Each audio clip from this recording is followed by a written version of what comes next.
नमस्कार दोस्तों, तूली the vlog में आप सबका फिर से स्वागत है। दोस्तों आज की इस वीडियो में मैं आप लोगों को बताने वाली हूँ कि अक्सर आप लोगों ने देखा होगा कि कोई इंसान ऐसे जाता है वो अचानक ऐसे हो जाता है, या फिर कह लीजिए कि कोई इंसान बहुत दिनों से बहुत सालों से उन्नति की सीढ़ियाँ चढ़ रहा था लेकिन अचानक से उसका पतन हो जाता है। तो इसका रीज़न क्या होता है? कभी कभी हमारे कार्यों में बहुत सारी बाधाएं आती हैं और कभी कभी हमारे जीवन में सब कुछ सही चल रहा होता है लेकिन अचानक से वो कहीं ना कहीं जाकर डूबती हुई नैया बन जाती है।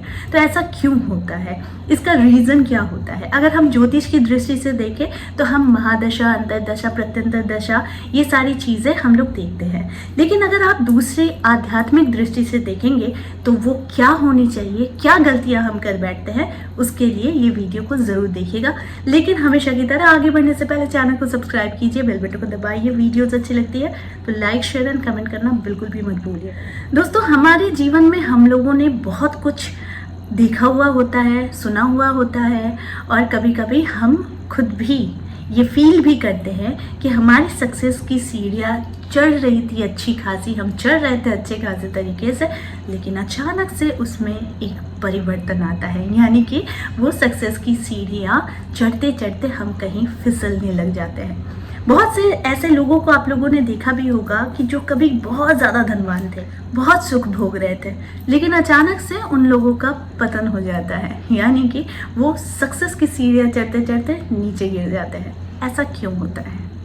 क्यों हम लाखों पूजा पाठ करने के बाद भी, हवन यज्ञ करने के बाद भी हमें उसका फल नहीं मिलता है? क्या रीज़न हो सकती है? दोस्तों मैं सबसे पहले आप लोगों को ये बता दूं कि हमारी वाणी जो है ये या तो आपको सुख देगा या तो आपको दुख देगा, इसके बीच का कुछ नहीं देगा। तो ये दो चीज़ आपको देगा। अब ये डिपेंड करती है कि आप अपनी वाणी को किस तरीके से काम पर लगाते हैं। छोटा सा एक एग्जाम्पल देती हूँ कि बहुत कोई मेरे चैनल पर आकर भी बहुत कुछ मंतव्य करते हैं, कुछ अच्छे करते हैं, कुछ बुरे करते हैं। जो अच्छे करते हैं ठीक है, जो बुरे करते हैं उनके लिए भी ठीक है।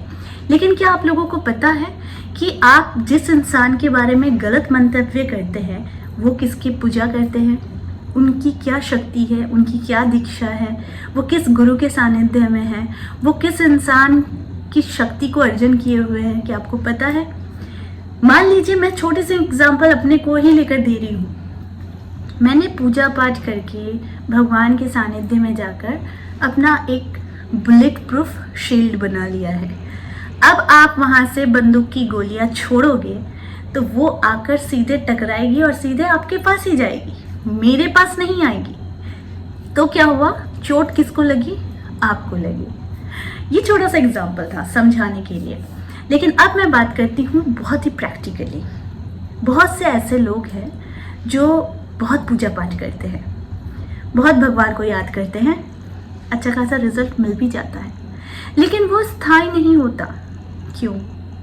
आपकी वाणी की वजह से। इसको समझने की ज़रूरत है।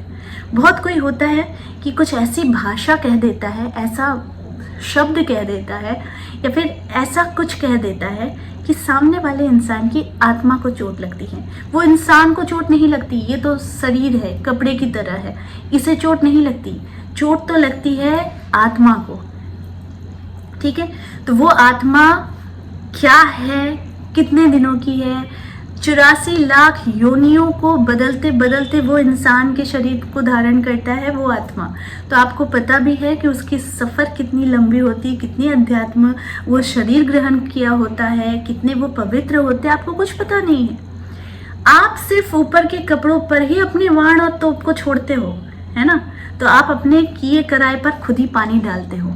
बहुत किसी की आदत है कि दूसरों को अभिशाप देना, गलत बात कहना और हमेशा दूसरों के लिए गड्ढा खोदने की कोशिश करना या किसी को नीचा दिखाने की कोशिश करना। तो ऐसे लोग अपने कर्म के फल खुद ही भोग लेते हैं। इन्हें अच्छा कुछ नहीं मिलता है। क्यों नहीं मिलता है? रीज़न है वाणी, क्योंकि ये कभी वापस नहीं आती, ये सिर्फ निकल जाती है। है ना। तो इसीलिए बहुत सोच समझ कर कोई चीज़ किसी को भी बोलते हैं तो सोच कर किया कीजिए कि आप आखिर क्या क्या पूजा कर रहे हैं, आप किस अध्यात्म के साथ जुड़े हैं, आप कौन सी शक्ति की पूजा कर रहे हैं और जिस शक्ति को आप दुरुपयोग कर रहे हैं। कभी भी किसी मंत्र का जाप बार बार कहा जाता है, ग्रंथों में भी लिखा हुआ रहता है कि कभी भी किसी की बुराई के लिए इसे अपनाना नहीं चाहिए, हमेशा दूसरों की अच्छाई के लिए इसे अपनाना चाहिए। चलिए यहाँ पर मैं बात कर लेती हूँ उन लोगों की जिन लोगों को शिक्षा का अभाव है, यानी कि ग्रंथ का अभाव है, यानी कि अध्यात्म का अभाव है। जिस इंसान को अध्यात्म की कोई भी शक्ति के बारे में पता नहीं है वो महामूर्ख इंसान होता है और वैसे इंसान कभी भी जीवन में उन्नति नहीं कर पाते हैं, क्योंकि ऐसे लोग हमेशा दूसरों में कमियां, खराबी और सिर्फ गलत भाषा, गलत शब्द, यही सारी चीज़ें ये लोग उपयोग में लाते हैं, है ना। तो ऐसे लोगों की उन्नति कभी नहीं होती है। एक और बात, बहुत किसी की आदत होती है कि गुस्से में दांत पीस कर किसी को कुछ कह देना, कि दांत पीस कर कहते हैं। तो ये क्या होता है पता है, कि वो अपनी सारी ऊर्जा यहाँ पर लगा रहा है, अपनी वाणी पर। तो ऐसे इंसान अपनी क्षति तो कर ही रहे हैं, लेकिन सामने वाले इंसान की क्षति वो जितना कर रहे हैं उससे कई ज़्यादा, 100 गुना ज़्यादा वो क्षति अपनी कर रहे हैं। क्यों? क्योंकि वो अपनी सारी एनर्जी वो दांत पीस कर कहने में लगा दे रहे हैं, यानी कि दूसरों को सिर्फ और सिर्फ वो अपनी शक्ति से वार करना चाहते हैं, लेकिन ऐसी शक्ति का दुरुपयोग कर वो अपना ही नाश कर रहे होते हैं, अपने फलों की प्राप्ति का।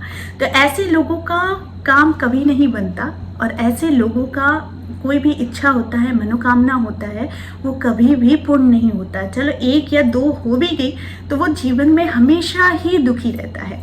तो इसलिए अगर आप इस तरह की गलतियां करते हैं, अपनी वाणी पर नियंत्रण नहीं रखते हैं और किस इंसान को क्या कह रहे हैं, अगर इस बात की समझ आप में है ही नहीं, तो भगवान कभी भी आपकी सुनेंगे ही नहीं। क्योंकि देखिए, भगवान निराकार है, वो शक्ति है, वो हम लोगों ने उन्हें मंदिर में बिठाया है कि फोकस के लिए, कि यहाँ पर भगवान है, यहाँ पर हमें कंसंट्रेट करने की ज़रूरत है। लेकिन हकीकत क्या है, भगवान हमारे चारों ओर है।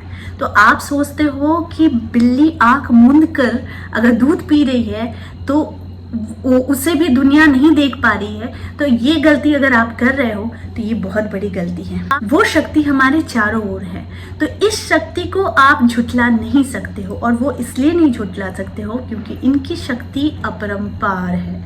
ये आपके शरीर को भेद देगी, ये आपके शरीर के आर पार को देख सकती है कि आप क्या सोचते हो, क्या करते हो, क्या नहीं करते हो, सारी जानकारी उस शक्ति को है।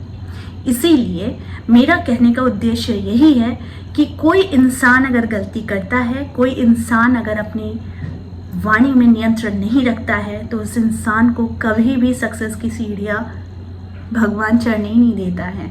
ये प्रैक्टिकली देखा गया है ना। बहुत सारे लोग होते हैं कि किसी बड़े सदगुरु को या फिर बहुत ही ज्ञानी पुरुष को या फिर अध्यात्म से जुड़े बहुत बड़े गुरु को गालियां देते हैं, गलत शब्द का प्रयोग करते हैं। क्यों? क्योंकि उन्हें राजनीति से जोड़ा जाता है, लेकिन उनके कर्मों को समझा ही नहीं जाता। बहुत गुरुओं को, ज्ञानियों को गालियां दी जाती हैं। तो क्या आप लोगों को पता है कि ये सबसे बड़ा महापाप होता है? क्योंकि एक गुरु ही होता है जो शिष्य को रोशनी देता है, रोशनी दिखाता है, आगे पथ चलने के लिए सारी चीज़ें दिखाता है। कभी कभी हमारी वाणियाँ इतनी ज़्यादा कठोर हो जाती है कि वो पूरा चीरते हुए निकल जाती है, जिसकी भरपाई कोई नहीं कर सकता। तो इसकी भरपाई कौन करता है पता है? उसकी भरपाई सिर्फ भगवान करता है। तो इसीलिए कुछ भी कहने से पहले, किसी को दिल दुखाने से पहले, किसी ने आपका दिल दुखाया है, मैं हमेशा कहती हूँ वो उसका कर्म है। आप किसी का दिल ना दुखाए, वो आपका कर्म है। तो इसीलिए हमेशा जीवन में, आज अगर आपकी अच्छाई है लेकिन फिर भी आज अगर आप कुछ खराब समय देख रहे हैं, कि आगे चलकर आप ही सबसे ज़्यादा सुख भी भोगेंगे। क्योंकि जब आपको ज़रूरत होगी जीवन में, तो आपको देखने के लिए वो शक्ति हमेशा विराजमान रहेगी। इसीलिए इस शक्ति को समझिए, शक्ति की अवहेलना मत कीजिए। यानी कि आप पूजा पाठ बहुत मन से करते हैं, लेकिन सिर्फ और सिर्फ दूसरों के लिए, मतलब खराब बातें, खराब चीज़ें, गालियाँ, ये सारी चीज़ें देते हैं। अगर इस तरह की चीज़ें आप करते हैं तो प्लीज़ कह रही हूँ सावधान हो जाइए या फिर उपाय ही मत कीजिए। अगर उपाय नहीं करेंगे तो ऑब्वियस है कि रिजल्ट नहीं मिलेगा, लेकिन आप उपाय करते हैं तो इसी उम्मीद के साथ करते हैं कि आपको रिजल्ट ज़रूर मिलेगा। लेकिन कहीं ना कहीं आपको खुद के अंदर झांकने की ज़रूरत है कि आखिर आपको रिजल्ट अगर किसी चीज़ का नहीं मिलता है या फिर भगवान की कृपा आप पर सदैव नहीं बनी रहती है तो कहीं आपका कर्म तो गलत नहीं। अगर ऐसा है तो ज़रूर उसे सुधारिए। तो आई होप आज का वीडियो आप लोगों को अच्छा लगा होगा। इस तरह के वीडियोस मैं आप लोगों तक लाते रहूंगी। आज के लिए बस इतना ही, फिर मिलेंगे एक नए टॉपिक के साथ। तब तक के लिए आप सबको मेरा प्यार भरा नमस्कार।